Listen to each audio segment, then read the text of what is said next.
लाइटलाई सनबाट अर्थमा पुग्न कति टाइम लाग्छ? 8 मिनेट 20 सेकेन्ड अनि मुनबाट 1.3 सेकेन्ड।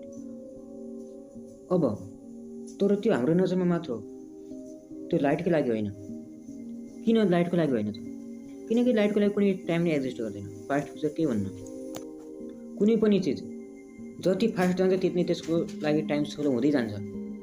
मतलब कुनै पनि चिज लाइटको स्पिडमा जान्छ भने त्यसको लागि टाइम 0 भइहाल्छ, टाइम एक्जिस्ट नै गर्दैन। अब त्यसै कारणले जुन सनबाट अर्थमा आउनलाई टाइम के अरे लाइटलाई 8 मिनेट 20 सेकेन्ड लाग्छ भन्छ नि, त्यो हाम्रो लागि मात्र हो, हाम्रो नजरमा, लाइटको लागि होइन। लाइट चाहिँ युनिभर्सको कुनै पनि ठाउँमा इन्स्टेन्टली पुग्न सक्छ।